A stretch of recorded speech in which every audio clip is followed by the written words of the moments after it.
One of the critical parts of this Trayvon Martin case is this stand your ground law. Now, of course, as always, conservatives will say, oh, nobody could have seen this coming, this tragedy where it turns out people start shooting everybody and then calling it justifiable homicide. By the way, since it has passed in Florida, the number of so-called justifiable homicides because of stand your ground law has nearly tripled, going from 13 to 36. So what drives me crazy is when they always say, I couldn't see it coming. Well, here's the problem. Reuters wrote in 2005 when the bill was being considered, and this is chilling. Well, critics say the measure could lead to racially motivated killings and promote deadly escalations of arguments. Nobody could have seen it except for Reuters, who wrote that article as you were considering the bill. And then they had quoted legislators as well. Here's another one. All this bill will do is sell more guns and possibly turn Florida into the OK Corral. That was Democratic State Rep Irv Schlossberg. What could they do? Well, the guy who had introduced the bill is Representative Dennis Baxley. But luckily, he, of course, has no racial background on this at all. I mean, the racially motivated killings, he couldn't anticipate it either. And, it's interesting. He is a member of the Sons of Confederate Veterans. And he's also advocated for the production of a Florida license plate honoring Confederate heritage.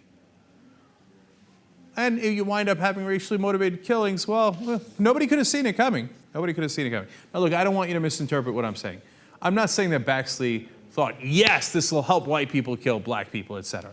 But at the time, when they told Baxley, hey, maybe you should reconsider this bill, and perhaps one of the problems was that it might create racially motivated killings, he didn't seem particularly moved by that argument.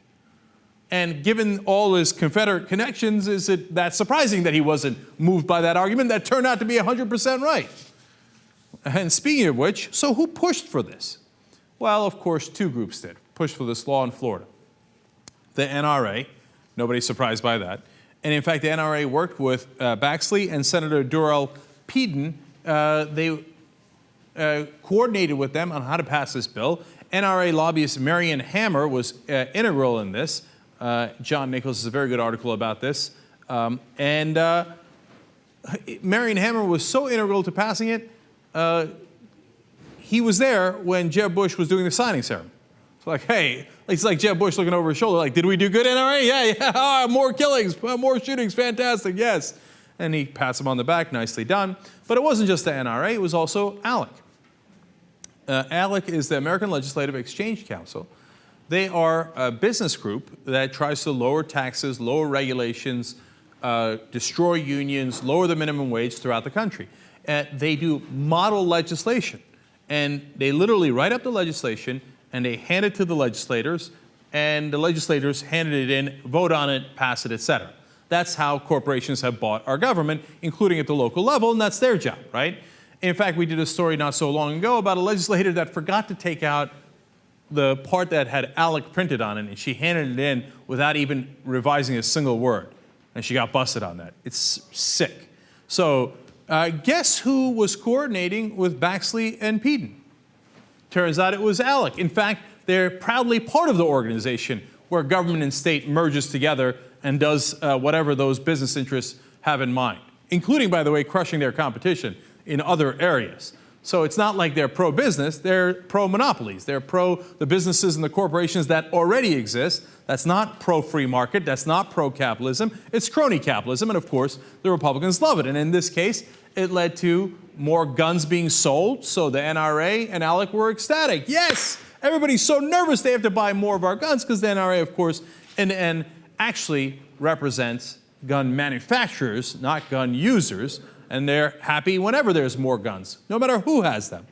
And ALEC has this thing called the Criminal Justice Task Force, and it is then got turned into the Public Safety and Elections Task Force. And you want to know who it's staffed by? Well, you look at that. Koch associate that was handpicked by the Charles Koch Charitable Foundation. NRA, ALEC, Koch, all in favor of this law. And former U.S. Attorney Kendall Coffey calls the Stand Your Ground law a license to kill. And these Republican business interests are thrilled about it. Now, why do I say they're thrilled? Not only did they push for it, not only did they succeed in Florida, but then they used Florida as the model legislation for 24 other states. And now they also have your stand your ground law. And as I've told you before, in Florida, the number of so-called justifiable homicides since the law was passed has nearly tripled.